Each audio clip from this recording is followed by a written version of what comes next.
Okay right, continue. అంటే అఘోరి ఇప్పటికైనా పాశ్చాత్తాపడుతున్నట్టు కనబడుతోందా? తను చేసిన తప్పును ఒప్పుకుంటోందా? ఖచ్చితంగా మనది ఇప్పటికే శివ విష్ణు బ్రహ్మ అఘోరి అలియా శ్రీనివాస్ కూడా ఇప్పటికే 43 రోజులుగా జైలు జీవితాన్ని గడుపుతున్నారు. అంటే గతంలో ఉన్నటువంటి కేసుల్లో భాగంగా 2 కేసుల్లో బెయిల్ వచ్చింది. దానికి సంబంధించి 2 కేసుల్లో ఇప్పటి వరకు బెయిల్ రాలేదు అని చెప్పి ఇప్పటికే 43 రోజులుగా ఈ యొక్క జైలు జీవితాన్ని గడుపుతున్నా అని చెప్పి అఘోరి అలియా శ్రీనివాస్ కూడా చెప్తున్న పరిస్థితి. పోయి ఒక అఘోరిని కలవగానే శ్రీవర్షిని ఎలా ఉంది ఏంటి అని చెప్పి ఆరా తీసిన పరిస్థితి, కన్నింటి పర్వతమైన పరిస్థితి. ఎందుకంటే గతంలో ఇద్దరు కలిసి తిరిగిన సంబంధాలను బట్టి చూసుకున్నట్టయితే ఎలా ఉంది అని చెప్పి ప్రధానంగా ఒక అక్కడ కంటతడి పెట్టిన పరిస్థితి ఉంది. అంటే శ్రీవర్షిని ఎక్కడుంది ఏంటి అని చెప్పి ఆరా తీస్తుంది. ఇక్కడున్న పరిస్థితిని బట్టి చూస్తుంటే గత 43 రోజులుగా జైల్లోనే ఉంటున్నాను, నేను ఎటువంటి డబ్బులు పెట్టి అడ్వకేట్ పెట్టలేదు, గవర్నమెంట్ పీపీ ద్వారా ఈ 2 బెయిల్ కూడా వచ్చాయి, ఇంకా 2 బెయిల్ రావాల్సి ఉంది. దీనికి సంబంధించి మా తల్లిదండ్రులకు స్తోమత లేదు నాకు బెయిల్ తీసుకురావడానికి అని చెప్పి ప్రధానంగా చెప్పుకుంటూ కంటతడి పెట్టిన పరిస్థితి మనం చూస్తున్నాం. అంటే ఏది ఏమైనప్పటికీ ఎవరైనా ములాఖాత్కి వస్తే నన్ను ఎవరు కలవద్దు, నా దగ్గరికి రావద్దు అని చెప్పి ప్రధానంగా అఘోరి అలియా శ్రీనివాస్ చెప్తున్న పరిస్థితి. ఎందుకంటే అక్కడ పరిస్థితి చూస్తుంటే గతంలో ఉన్నటువంటి కేసులలో 4 కేసులు గాను 2 కేసులకు బెయిల్ వచ్చింది, ఇంకా 2 కేసులు బెయిల్ రావాలి. అంటే నా తల్లిదండ్రులకు నేను ప్రత్యక్షంగా ఆధ్యాత్మికంగా దైవ కార్యంలో తిరిగినప్పుడు నా తల్లిదండ్రులను పట్టించుకుని ఉంటే బాగుంటుండేది. మా తల్లిదండ్రుల పరిస్థితి ఉంటే అంత అగోత పరిస్థితి ఉంది. దానికి సంబంధించి ఇప్పుడు చూసుకున్నట్టయితే వారికి ఎటువంటి ఆర్థిక స్తోమత లేదు నన్ను బయటికి తీసుకురావడానికి చెప్పి ప్రధానంగా చెప్తున్న పరిస్థితి. ఇప్పుడు చూస్తుంటే వారు నా గోవులు అమ్మైనా నన్ను తీసుకురావడానికి సిద్ధంగా ఉంటారు, కానీ నేను ఖచ్చితంగా వాళ్ళకు ఇబ్బంది పెట్టను, నాకు వద్దు, అటువంటి ఇబ్బంది వద్దని చెప్పి ప్రధానంగా చెప్తున్న పరిస్థితి. ఎందుకంటే అఘోరి తల్లిదండ్రులు మన గతంలో కూడా సెంట్రల్ జైలుకు వచ్చిన పరిస్థితిలో మనం చూసాం. వారు అక్షరాస్యులు కాదు నిరక్షరాస్యులుగా ఉన్నారు. వాళ్ళు వచ్చి ములాఖాత్కు కావడానికి వచ్చినప్పుడు కూడా చెప్పాను, నా దగ్గరికి మళ్ళీ రావద్దు, నేనే బయటికి వచ్చే పరిస్థితి, గవర్నమెంట్ పీపీ ద్వారా బయటికి వస్తాను తప్ప నా దగ్గరికి ఎవరు రావద్దు అని చెప్పి అఘోరి చెప్తున్న పరిస్థితి. అంటే ఇక్కడ పరిస్థితి చూస్తుంటే అఘోరి ఒక చిక్కిపోయినట్టు ఉంది. ఎందుకంటే ఒక 43 రోజులుగా జైలు జీవితం గడుపుతుంది. అంటే శ్రీవర్షిని ఒక మాయలో ఉంది. ఖచ్చితంగా శ్రీవర్షి ఎలా ఉంది ఏంటి అని చెప్పి ప్రధానంగా ఆరా తీసిన పరిస్థితి. కలిస్తే కూడా ఎట్లుంది ఏంటి అని చెప్పి అడిగి తెలుసుకోండి అని చెప్పి ప్రధానంగా చెప్తున్నారు. అంటే ఏది ఏమైనప్పటికీ ఖచ్చితంగా అఘోరి విషయంలో ఖచ్చితంగా ఇటువంటి సంఘటన చోటు చేసుకుని నేను సమాజానికి దూరంగా ఉంటాను తప్ప ఇటువంటి ఒక సమాజంలో తిరగడానికి నాకు ఇష్టం లేదు. ఖచ్చితంగా నేను బయటకు వచ్చిన తర్వాత ఎవరు కూడా కనిపి అని చెప్పి ప్రధానంగా అఘోరి అలియా శ్రీనివాస్ చెప్తున్న పరిస్థితి మనం చూస్తున్నాం. మనోజ్ రైట్ మహేష్, అంటే తను ఏం చెప్తోంది? ఇప్పటికైనా నేను ఈ రకంగా చేయడం తప్పు, మోకిలాలో ఏదైతే 15 లక్షల రూపాయలు తీసుకున్నానని చెప్పి ఆరోపణలు ఎదుర్కొన్నారో, కేసులో బెయిల్ వచ్చింది, ఓకే. అంబేద్కర్ని కూడా దూషించింది, ఎవరు అడ్డు చెప్పినా కూడా అడ్డు చెప్పిన వారందరినీ దూషించుకుంటూ వచ్చింది, పోలీసుల పైన తిరగబడింది. ఒక అమ్మాయిని కూడా ఆల్రెడీ గతంలో రాధిక అనే ఒక అమ్మాయిని పెళ్లి చేసుకున్నాను అని చెప్పి కూడా రాధిక చెప్తోంది. కాబట్టి ఆ అమ్మాయిని పెళ్లి చేసుకున్న విధానం అన్నీ కూడా తను చేసిన విధానం తప్పు అని భావిస్తోందా? ఖచ్చితంగా మనది అంటే గతంలో చేసిన తప్పులు అంటే మీడియా ముందుకు వచ్చి విచ్చలవిడిగా మాట్లాడిన సందర్భాల్లో కూడా మనం చూసాం. అంటే హాట్ కామెంట్ చేసిన పరిస్థితి చూసాం. రాధిక విషయంలో మొదటి భార్య కూడా కాంప్లైంట్ చేసింది, రెండవ భార్య అయినటువంటి శ్రీవర్షిని కూడా పెళ్లి చేసుకునే సందర్భాలు చూసాం. ఎందుకంటే తల్లి కూతురు సంబంధం ఉన్నటువంటి పరిస్థితుల్లో ఒక భార్యాభర్తల సంబంధాన్ని ముడిపట్టడానికి కూడా ఎవరు కూడా ఒక సగటు భారతీయ కూడా దీర్ఘించుకోలేని పరిస్థితి. కాబట్టి ఇటువంటి సంఘటనలు పునరావృతం కావాలని చెప్పి ప్రధానంగా చెప్తున్న పరిస్థితి.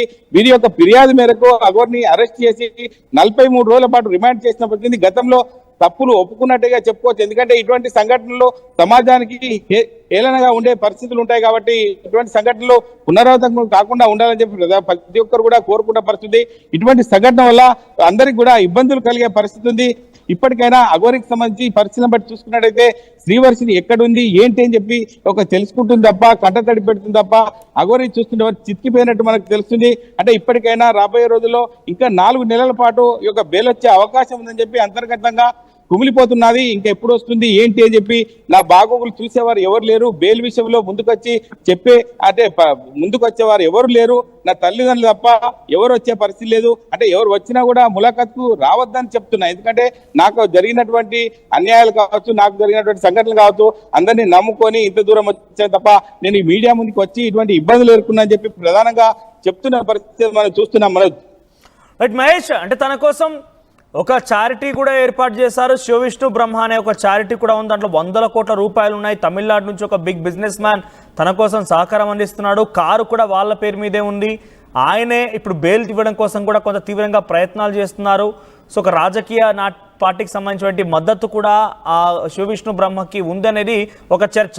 సో ఇటువంటి విషయాలపై ఆరాధిస్తారా? నిజంగా తమిళనాడులో తనకు తగ్గట్టుగా ఒక ట్రస్ట్ ఉందని, అక్కడి నుంచి ఒక వ్యక్తి తనకు బెయిల్ కోసం ప్రయత్నం చేస్తున్నాడని ఒక చర్చలు జరుగుతున్నాయి. ఇవేమైనా తన దృష్టిలో ఉన్నాయా? తను ఏమైనా ఆన్సర్ చేస్తారా దీనికి?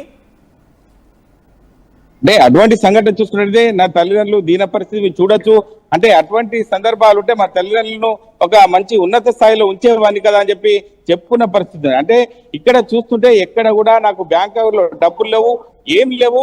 ఖచ్చితంగా నేను ఈ యొక్క ఒక ఆధ్యాత్మికంగా శివయ్య కాళీమాత ఒక స్మరించుకుంటూ ముందుకెళ్ళాను తప్ప ఎటువంటి డబ్బులు నాకు లేవని చెప్పి ప్రధానంగా ఇప్పుడు కూడా చెప్తున్నారు. ఇప్పటికి కూడా నాకు గవర్నమెంట్ పీపీ దారినే ఒక సంబంధించిన రావాల్సి ఉంది తప్ప అంటే ఇక్కడ చూస్తుంటే నాకు ఎవ్వరు కూడా నా ములాఖాత్కు రావద్దు. ఎందుకంటే సమాజంలో నేను అందరినీ నమ్మి ముందుకు వచ్చాను తప్ప నాకు ఇటువంటి సంఘటన చోటు చేసుకుంటాయని చెప్పి నేను ఎప్పుడు కూడా అనుకోలేదు. ఖచ్చితంగా మీరు కూడా ఎవరు రావద్దు, నా తల్లిదండ్రులు తప్ప ఎవరు రావద్దు అని చెప్పి ప్రధానంగా చెప్తున్నారు. అంటే బెయిల్ కోసం వస్తే నా తల్లిదండ్రులు రావాలి తప్ప ఎవరు కూడా రావద్దు. ఇంకా 4 నెలలు కావచ్చు, 5 నెలలు ఇందులోనే ఉండి నా యొక్క శివయ్యను కాళీమాతను కొలుచుకుంటా వారిని కూడా ఇప్పటికి కూడా నేను నమ్ముకున్నాను. ఖచ్చితంగా వారు ఎప్పుడు నాకు ఇస్తే ఆజ్ఞ ఇస్తే అప్పుడు బయటకు వెళ్ళిపోవడానికి ఉంటానని చెప్పి ప్రధానంగా చెప్తున్నారు. అంటే ఇక్కడ చూస్తుంటే ములాఖాత్కు వచ్చినా కూడా ఎవరిని కూడా పూర్తిగా డీటెయిల్స్ తెలుసుకున్న తర్వాతనే లోపలికి పిలుచుకొని మాట్లాడుతున్నారు తెలిసింది. చాలా మందిని కూడా బయటకు పంపించిన పరిస్థితి.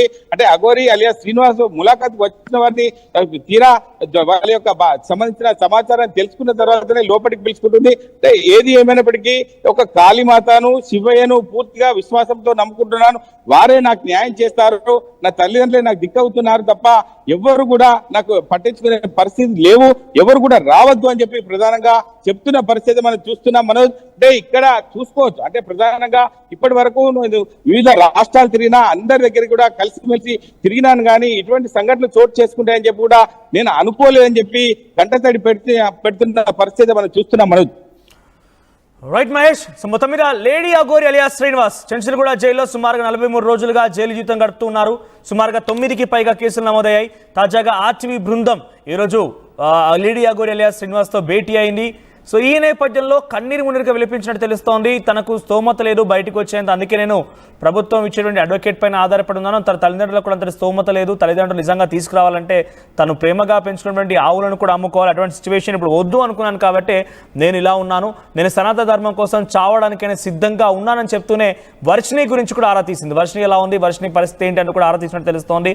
ఇక తనకి మరికొన్ని కేసుల్లో బెయిల్ రావాల్సి ఉంది కాబట్టి వాటి కోసం వేచి చూస్తాను. ఇంకో సుమారుగా 4-5 నెలలు పట్టినా ఆశ్చర్యపోవాల్సిన పని లేదు. కానీ నేను శివయ్య కాళీమాత ఆశీస్సులతో ఉన్నాను కాబట్టి నాకు అంతా మంచి జరుగుతున్న ఒక భావనలో అఘోరి ఉన్నట్టు తెలుస్తోంది.